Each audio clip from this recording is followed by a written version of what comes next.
ಜೀವನದಲ್ಲಿ ಇತರರಿಗೆ ಕುತಂತ್ರವನ್ನೇ ಬಗೆದರೆ ನಮಗೂ ಕೂಡ ದೇವರು ಕುತಂತ್ರವನ್ನೇ ಬಗೆಯುತ್ತಾನೆ. ಇನ್ನೊಬ್ಬರ ನೆಮ್ಮದಿಗೆ ಬೆಂಕಿಯನ್ನು ಹಚ್ಚಿ ಸಂತೋಷವನ್ನ ಪಡಲು ಹೋಗಲೇಬಾರದು. ಏಕೆಂದರೆ ಕೊನೆಗೆ ನಿನ್ನನ್ನು ಕೂಡ ಬೆಂಕಿಯಲ್ಲಿಯೇ ಹಚ್ಚಿ ಸುಡುತ್ತಾರೆ ಎನ್ನುವಂತಹ ಸತ್ಯವನ್ನು ಅರಿತು ಜೀವನವನ್ನು ಮಾಡಬೇಕು. ಒಬ್ಬರನ್ನು ನಂಬಿಸಿ ಮೋಸವನ್ನ ಮಾಡಿ ಗೆದ್ದೆ ಎಂದು ಮೆರೆಯಲೇಬಾರದು. ನಿನ್ನ ಅಂತ್ಯ ಎನ್ನುವುದು ಸರ್ವನಾಶ. ನಿನ್ನಿಂದಲೇ ಆ ಒಂದು ದಿನ ನಿನ್ನ ಗೃಹಚಾರ ಕೆಟ್ಟಿರುವಾಗ ಎದುರಾಗುತ್ತದೆ. ಮೋಸಕ್ಕೆ ಮೋಸವನ್ನೇ ಉತ್ತರವಾಗಿ ಉತ್ತರವನ್ನ ಕೊಟ್ಟೆ ಕೊಡುತ್ತೇನೆ ಎಂದು ಹೇಳುತ್ತಾನೆ ಭಗವಂತ. ನಿನ್ನನ್ನು ತುಳಿದವರೇ ಮುಂದೊಂದು ದಿನ ನಿನ್ನ ಕಾಲು ಹಿಡಿದು ಬೇಡಿಕೊಳ್ಳುವಂತಹ ಸಮಯವೂ ಕೂಡ ಬಂದೇ ಬರುತ್ತದೆ. ಸಮಯಕ್ಕೆ ಸ್ವಲ್ಪ ಸಮಯ ಕೊಟ್ಟು ಕಾದು ನೋಡು ಸಾಕು. ಅವಸರ ಎನ್ನುವುದನ್ನ ಪಡಲೇಬೇಡ.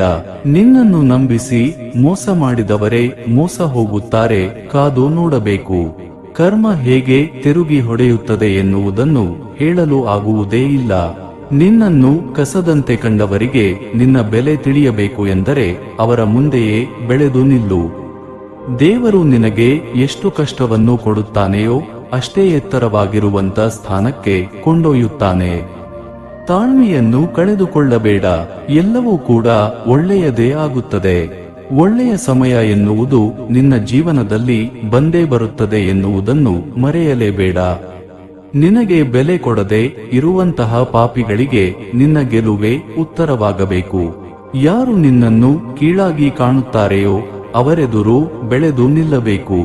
ನಿನ್ನನ್ನು ಕಣ್ಣೀರು ಹಾಕುವಂತೆ ಮಾಡಿದವರೇ ಕಣ್ಣೀರು ಹಾಕುವಂತೆ ನೀನು ಮಾಡಬೇಕು.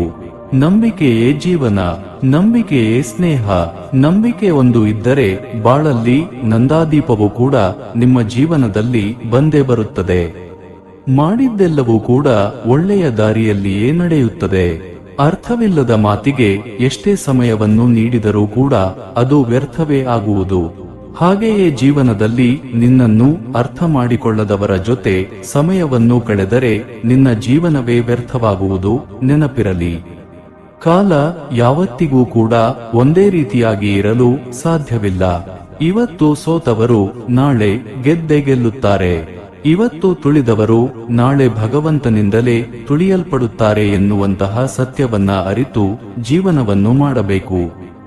ಭಗವಂತನನ್ನು ಪೂಜಿಸಿದರೆ ಅಮ್ಮ ಬರುವುದಿಲ್ಲ, ಆದರೆ ಅಮ್ಮನನ್ನು ಪೂಜಿಸಿದರೆ ಭಗವಂತ ಖಂಡಿತವಾಗಿಯೂ ಕೂಡ ಬಂದೇ ಬರುತ್ತಾನೆ.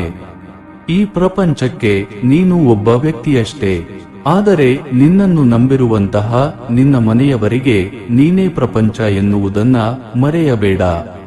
ಹಾಗಾಗಿ ಜೀವನದಲ್ಲಿ ಒಳ್ಳೆಯ ಆಲೋಚನೆಗಳನ್ನು ಇಟ್ಟುಕೊಂಡು, ಜೀವನದಲ್ಲಿ ಒಳ್ಳೆಯ ಅಭ್ಯಾಸಗಳನ್ನ ಇಟ್ಟುಕೊಂಡು, ನಿನ್ನನ್ನೇ ನಂಬಿರುವಂತಹ ನಿಮ್ಮ ಮನೆಯವರ ಪರಿಸ್ಥಿತಿಗಳನ್ನು ಕೂಡ ಅರ್ಥ ಮಾಡಿಕೋ. ಕಷ್ಟಕ್ಕೆ ಆಗದೇ ಇರುವಂತಹ ಮಕ್ಕಳು, ಬಡತನ ಹಂಚಿಕೊಳ್ಳದೆ ಇರುವಂತಹ ಪ್ರೀತಿ, ತಮಾಷೆಯನ್ನು ಸಹಿಸದೇ ಇರುವಂತಹ ಸ್ನೇಹವಾಗಿರಬಹುದು, ಬೆಳವಣಿಗೆ ಬಯಸದೇ ಇರುವಂತಹ ಬಂಧುಗಳಾಗಿರಬಹುದು, ಗೆದ್ದರೆ ಅಸೂಯೆಯನ್ನ ಪಡುವಂತಹ ವೈರಿಗಳೇ ಆಗಿರಬಹುದು. ಇದ್ದರೆಷ್ಟು ಹೋದರೆಷ್ಟು? ದಂಡಿಸುವಂತಹ ಅವಕಾಶ ನಿನಗೆ ಇದ್ದರೂ ಕೂಡ ದಂಡಿಸದೇ ಇರುವುದನ್ನ ಸಹನೆ ಎಂದು ಹೇಳುತ್ತಾರೆ. ಬಿಟ್ಟು ಹೋಗುವುದಕ್ಕೆ ಹಲವಾರು ಕಾರಣಗಳು ಇದ್ದರೂ ಕೂಡ ಜೊತೆಯಾಗಿ ಇರುವುದಕ್ಕೆ ಪ್ರೀತಿ ಎಂದು ಕರೆಯುತ್ತಾರೆ. ತಪ್ಪು ಮಾಡುವುದಕ್ಕೆ ಬೇಕಾದಷ್ಟು ಮಾರ್ಗಗಳು ಇದ್ದರೂ ಕೂಡ ಮಾಡದೇ ಇರುವುದಕ್ಕೆ ವ್ಯಕ್ತಿತ್ವ ಎಂದು ಹೇಳುತ್ತಾರೆ. ಹಾಗಾಗಿ ಅಂತಹ ವ್ಯಕ್ತಿತ್ವವನ್ನು ನೀವು ನಿಮ್ಮ ಜೀವನದಲ್ಲಿ ಅಳವಡಿಸಿಕೊಳ್ಳಿ. ಆಗ ಖಂಡಿತವಾಗಿಯೂ ಕೂಡ ನಿಮ್ಮ ಜೀವನದಲ್ಲಿ ಒಳ್ಳೆಯ ದಿನಗಳು ಬಂದೇ ಬರುತ್ತವೆ. ನೊಂದವರ ಕಣ್ಣೀರು ಒರೆಸಲು ಸಮಯವು ಹೇಗೆ ಕಾಯುತ್ತಿರುತ್ತದೆಯೋ ಹಾಗೆಯೇ ನೋಯಿಸಿದವರಿಗೂ ಕೂಡ ಶಿಕ್ಷೆಯನ್ನು ಕೊಡಲು ಸಮಯವು ಕಾದೇ ಇರುತ್ತದೆ ಎನ್ನುವುದನ್ನ ಮರೆಯಲೇಬಾರದು. ಹೂವು ಎಂದಿಗೂ ಕೂಡ 2 ಬಾರಿ ಅರಳುವುದಿಲ್ಲ. ಈ ಜನ್ಮ ಮತ್ತೆ ಮತ್ತೆ ಬರುವುದಿಲ್ಲ.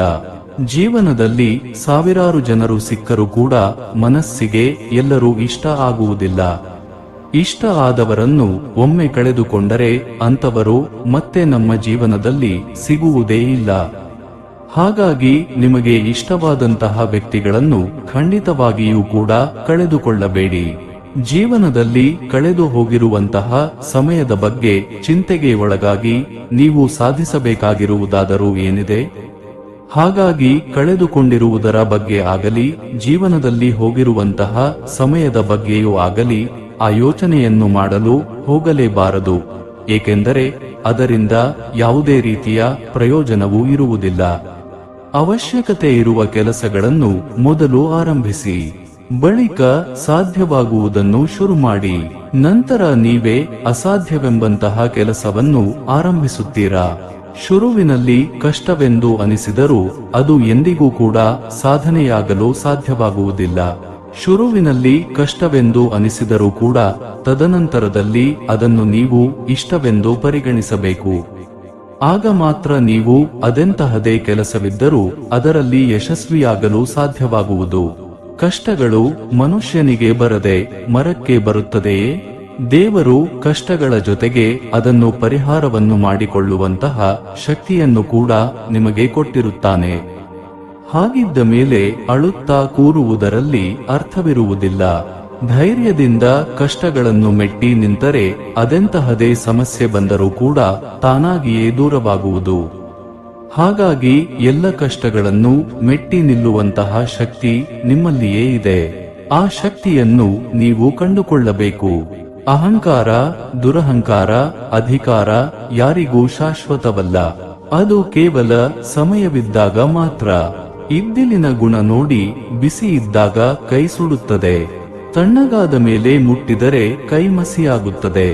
ಕೆಟ್ಟ ಜನರ ಸಹವಾಸವು ಹಾಗೆ ಸೆರಗಿನ ಕೆಂಡದಂತೆ. ಹುಟ್ಟಿದರೆ ತಾಯಿ ಖುಷಿ ಪಡಬೇಕು, ಬೆಳೆದರೆ ತಂದೆ ಗರ್ವ ಪಡಬೇಕು, ಬದುಕಿದರೆ ಸಮಾಜ ಮೆಚ್ಚಬೇಕು, ಸತ್ತರೆ ವೈರಿಯು ಕಣ್ಣೀರಿಡಬೇಕು. ಇದುವೇ ನಮ್ಮ ಸಾರ್ಥಕ ಬದುಕು. ಹುಟ್ಟುವಾಗ ಹೆಸರಿಲ್ಲ, ಸತ್ತಾಗ ಉಸಿರಿಲ್ಲ. ಹುಟ್ಟು ಸಾವುಗಳ ಮಧ್ಯದ ಈ ಕಾಲಾವಧಿಯಲ್ಲಿ ಅರ್ಥಪೂರ್ಣವಾಗಿ ಪರೋಪಕಾರಿಯಾಗಿ ಬದುಕು ಓ ಮನುಜ. ಸುತ್ತಿಗೆಯ ಕೊನೆಯ ಹೊಡೆತವು ಕಲ್ಲನ್ನು ಒಡೆಯುತ್ತದೆ.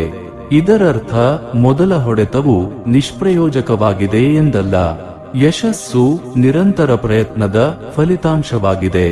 ಮಾತು ವೈರಿಗಳ ಮುಂದೆ ಗತ್ತಿನಂತಿರಬೇಕು, ಹೆದರಿಸುವವರ ಮುಂದೆ ಕತ್ತಿಯಂತಿರಬೇಕು, ಆತ್ಮೀಯರ ಮುಂದೆ ಮುತ್ತಿನಂತಿರಬೇಕು, ಹಿರಿಯರ ಮುಂದೆ ಹತ್ತಿಯಂತಿರಬೇಕು.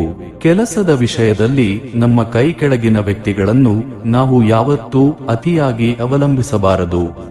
ನಮ್ಮ ಸ್ವಪ್ರಯತ್ನದಿಂದ ಹಿಡಿದ ಕೆಲಸವನ್ನು ಅಚ್ಚುಕಟ್ಟಾಗಿ ನಿಭಾಯಿಸಿದಾಗ ಆಗುವ ಖುಷಿನೇ ಬೇರೆ. ಭಯಪಟ್ಟು ಕುಳಿತುಕೊಂಡರೆ ಬದುಕುವುದು ಅಸಾಧ್ಯ. ತಪ್ಪೋ ಸರಿಯೋ ಹೆಜ್ಜೆ ಹಾಕಿ ನೋಡು. ಗೆದ್ದರೆ ಮುಂದಕ್ಕೆ ನಡೆಸುತ್ತದೆ, ಸೋತರೆ ಮುಂದೆ ನೀನು ಏನು ಮಾಡಬೇಕೆಂದು ಕಲಿಸುತ್ತದೆ. ಒಬ್ಬರ ಸರಳ ಸ್ವಭಾವ ಅವರ ಬಲಹೀನತೆ ಅಲ್ಲ. ಪ್ರಪಂಚದಲ್ಲಿ ನೀರಿಗಿಂತ ಸರಳ ಯಾವುದೂ ಇಲ್ಲ. ಆದರೆ ಅದರ ರಭಸಕ್ಕೆ ಎಲ್ಲವನ್ನೂ ಸೋಲಿಸುವ ಸಾಮರ್ಥ್ಯ ಸತ್ಯವಿದೆ. ಬದುಕಿಗಾಗಿ ಯಾರನ್ನೂ ಅವಲಂಬಿಸಬೇಡಿ. ಅವಲಂಬಿಸಿದರೆ ಊಟದ ಎಲೆಯಂತೆ ನೋಡುವ ಕಾಲವಿದು.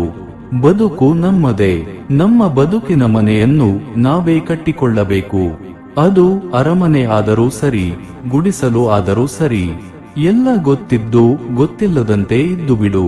ಅರ್ಥ ಮಾಡಿಕೊಂಡವರು ಜೊತೆ ಉಳಿಯುತ್ತಾರೆ, ಅನುಮಾನ ಪಟ್ಟವರು ದೂರ ಸರಿದು ಹೋಗುತ್ತಾರೆ. ಒಳ್ಳೆಯ ಸಮಯ ಬರುವಾಗ ಕೆಟ್ಟ ದಿನಗಳ ಕಾವು ಹೆಚ್ಚಾಗಿ ಕಾಣುತ್ತದೆ. ವಿಪರೀತ ಪರೀಕ್ಷೆಗಳು ಉದ್ಭವಿಸುತ್ತದೆ. ಕೊನೆಗೆ ನಿರೀಕ್ಷೆಗೂ ಮೀರಿದ ಈ ಸುಖವನ್ನು ತಂದು ಕೊಡುತ್ತದೆ. ನಡೆಯೋ ದಾರಿಯಲ್ಲಿ ನಿಯತ್ತು ಇದ್ದರೆ ತಡೆಯೋ ತಾಕತ್ತು ಯಾರಿಗೂ ಇರಲ್ಲ. ನಮಗೆ ಕಷ್ಟ ಬಂದಾಗ ನಗುವವರು ಶತ್ರುಗಳು, ಧೈರ್ಯ ಹೇಳುವವರು ಬಂಧುಗಳು, ಕಣ್ಣೀರು ಒರೆಸುವವರು ಸ್ನೇಹಿತರು. ಆದರೆ ಯಾರಿಗೂ ಕಾಣದ ಹಾಗೆ ಮರೆಯಲ್ಲಿ ನಿಂತು ಕಣ್ಣೀರು ಹಾಕುವವರು ತಂದೆ ತಾಯಿಗಳು. ಜೀವನದಲ್ಲಿ ಏನೂ ಇಲ್ಲದಾಗ ತಾಳ್ಮೆ ಮುಖ್ಯ. ಆದರೆ ಎಲ್ಲವೂ ಸಿಕ್ಕ ಮೇಲೆ ವಿನಯ ತುಂಬಾನೇ ಮುಖ್ಯ. ತಾಳ್ಮೆ ಹೇಗಿರಬೇಕು ಅಂದರೆ ಬೇರೆಯವರು ನಿಮಗೆ ಅವಮಾನ ಮಾಡಿ ತಪ್ಪು ಮಾಡಿದೆ ಎಂದು ಪಶ್ಚಾತ್ತಾಪ ಪಡುವಂತಿರಬೇಕು. ಮುಖದ ಭಾವವ ನೋಡಿ ಮರುಳಾಗದಿರು. ಕೋಮಲ ಮುಖದ ಹಿಂದೆ ಕರಾಳ ಕಹಿ ಸತ್ಯ ಮುಂದೆ. ನೋಡುವ ನೋಟವೇ ಬೇರೆ, ಒಳಗೆ ಅಡಗಿರುವ ಬೇಟೆಯೇ ಬೇರೆ. ಮರುಳಾಗಿ ಮೀನಿನಂತೆ ಗಾಣಕ್ಕೆ ಸಿಲುಕದಿರಿ. ಕಡಿಮೆ ತಿಳುವಳಿಕೆಯುಳ್ಳವರೇ ಜೀವನವನ್ನು ಸಂಪೂರ್ಣವಾಗಿ ಆನಂದಿಸುತ್ತಾರೆ. ಜಾಸ್ತಿ ತಿಳುವಳಿಕೆಯುಳ್ಳವರು ಹೆಚ್ಚಾಗಿ ಗೊಂದಲದಲ್ಲೇ ಇರುತ್ತಾರೆ. ಕೆಲವರಿಗೆ ನಿಮ್ಮ ವಿರುದ್ಧ ಆರೋಪಗಳನ್ನು ಮಾಡುತ್ತಲಿರುವುದೇ ಕಾಯಕ. ನೀವು ತಲೆ ಕೆಡಿಸಿಕೊಂಡರೆ ಅವರು ಗೆದ್ದಂತೆ. ನೀವು ನಿಮ್ಮ ಪಾಡಿಗೆ ಮುಂದುವರೆಯುತ್ತಿದ್ದರೆ ಅವರು ಹುಚ್ಚರೇ ಆಗಿಬಿಡುತ್ತಾರೆ. ಆತ್ಮವಿಶ್ವಾಸ ಇರಲಿ, ಅಹಂಕಾರ ಬೇಡ. ನಾನು ಅನ್ನೋ ಧೈರ್ಯ ಇರಲಿ, ನಾನು ಮಾತ್ರನೇ ಎಂಬ ಭ್ರಮೆ ಬೇಡ. ನಿನ್ನ ಕೀಳಾಗಿ ಕಾಣುವವರು ಯಾರೇ ಇರಲಿ ಅವರಿಂದ ದೂರವಿರು. ನಿನ್ನನ್ನು ಸ್ನೇಹ ಪ್ರೀತಿಯಿಂದ ಕಾಣುವ ಬಡವರೇ ಇರಲಿ ಅವರ ಸನಿಹದಲ್ಲಿರು.